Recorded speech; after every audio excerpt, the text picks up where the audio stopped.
La Terre est habitée par une colossale variété de créatures. La vie s'est insinuée partout, colonisant les milieux les plus divers, du pâturage normand au désert glacé, en passant par les forêts tropicales et les circonvolutions de nos estomacs. Combien d'espèces seriez-vous capable de citer de mémoire? 10? 100? 1000? Selon les estimations, entre 5 et 100 millions d'espèces différentes peuplent la planète.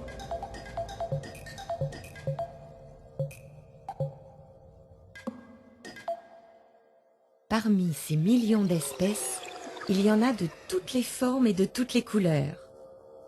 Il existe des créatures énormes et d'autres qu'on ne voit pas à l'œil nu. Certaines vivent des siècles et d'autres quelques heures. Et puis, il y en a une qui possède une caractéristique vraiment bizarre. Bonjour. Alors, en effet, j'appartiens à une espèce assez particulière à laquelle on a donné toutes sortes de surnoms, le seigneur de la création, le parangon des animaux, etc. Ce serait trop long de tous les citer, mais mon nom scientifique, c'est Homo sapiens. Ah, attendez. Homo sapiens se caractérise dans la faune actuelle par sa station verticale permanente. C'est un primate de grande taille. Les membres postérieurs sont plus longs que les antérieurs. Et il n'y a pas de queue. Bon, alors je sais, au premier coup d'œil comme ça, j'ai l'air assez banal, mais mon espèce est la seule, autant qu'on sache, qui a entrepris de mettre de l'ordre dans le monde vivant. Tout le monde a entendu parler de la systématique. Non? Attendez. Là, on est au milieu d'un fouillis assez indescriptible. Le but de la systématique, c'est de répertorier, de nommer et de classer les millions de créatures vivantes dans des catégories scientifiques. Alors pour classer, la toute première étape, c'est de faire quelque chose que nous autres, Homo sapiens, on adore, des collections.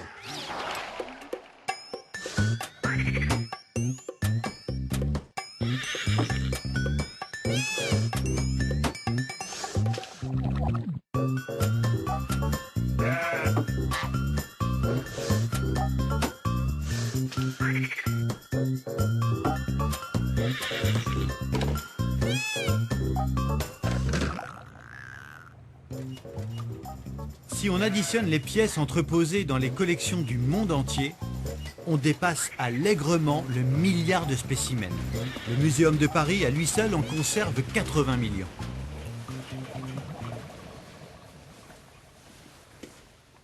Les collections d'histoire naturelle, particulièrement en ornithologie, sont des collections de masse. Énormément de spécimens. Alors c'est un problème qui est récurrent depuis finalement en France l'époque de Buffon et du cabinet du roi, donc le XVIIIe siècle, où Daubenton, le premier garde du cabinet du roi, se plaignait déjà du manque de place.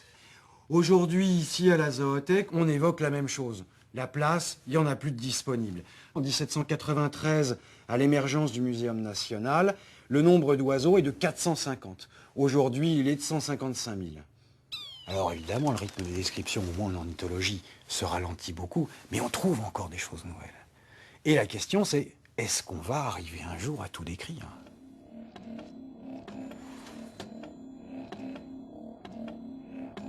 Le point de départ, pour décrire le vivant, c'est la notion d'espèce. Mais au fait, cette notion que tout le monde utilise sans y penser, vous la définiriez comment, vous ? Aujourd'hui, le critère officiel, c'est l'interfécondité. En gros, si deux individus peuvent se reproduire entre eux, et si leur descendance est fertile, alors ils appartiennent à une même espèce. Là, par exemple, ça ne marchera pas. On a clairement deux espèces distinctes. Là, par contre, On est visiblement en présence d'une espèce unique. L'avantage de la notion d'espèce, c'est qu'elle permet de ranger des millions d'individus dans une seule boîte, à laquelle on attribue un nom latin unique. Ouais, latin, ça fait plus chic. Et ça évite les querelles linguistiques. À quoi ça sert de donner des noms à 1,8 million d'espèces, à 5 millions ou à 10 millions? Bon, je dirais en soi, à rien. En fait, les taxonomistes produisent pas des noms pour eux-mêmes, ils produisent des noms parce que, je dirais que c'est l'étiquette qui est sur un tiroir. Dans le tiroir, on va vouloir y mettre des attributs et des propriétés. Par exemple, mange un tel, est mangé par un tel, transmet telle maladie.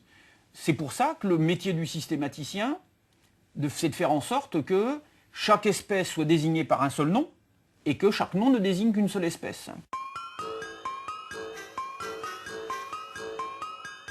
À l'heure où je vous parle, on a répertorié et nommé exactement 1 749 577 espèces vivantes. Mais donner des noms ne suffit pas à construire une image cohérente de la nature. On sent bien, intuitivement, que le chien est plus proche du loup que de la langouste, qui elle-même a plus en commun avec le crabe géant de Tasmanie qu'avec la vache bretonne. Comment rendre compte de ces ressemblances qui existent entre des espèces différentes? Prenons au hasard un petit échantillon du monde vivant. Le saumon d'Écosse, le lémurien, le canari, l'escargot, le crocodile, la chauve-souris, et puis moi.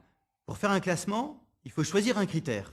Et là, j'ai justement une machine à trier. Avec sa télécommande, c'est très pratique. Il suffit de taper un critère. Essayons les ailes. On tape son critère et on passe tout le monde dans la machine.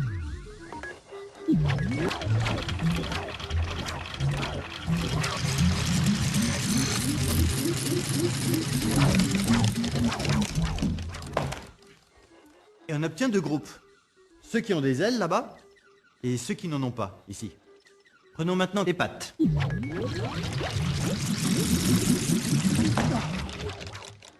Cette fois-ci, on obtient trois groupes différents. Les quadrupèdes, nous, les bipèdes, et les sans pattes.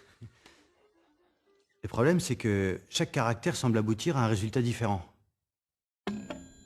Classer, chez moi, Homo sapiens, c'est une vraie passion, une seconde nature. J'ai essayé tous les critères.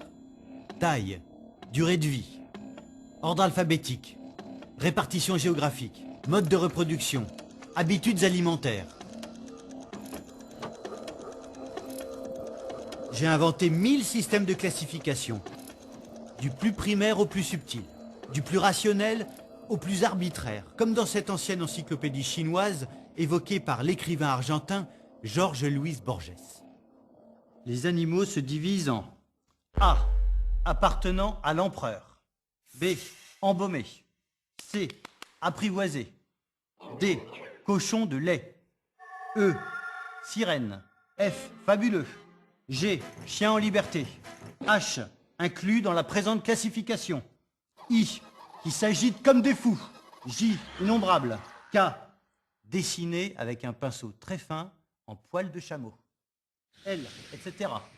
M. Qui viennent de casser la cruche. Pourtant, parmi les innombrables classifications qu'on a imaginées, il y en a une qui a plus de sens que les autres. Ce buisson sphérique, c'est la version actuelle d'une très ancienne image, l'arbre de la vie. Toutes les espèces vivant sur Terre sont là, à chaque extrémité de ces millions de branches. Cette représentation contemporaine est le résultat d'un long processus qui a commencé par une échelle.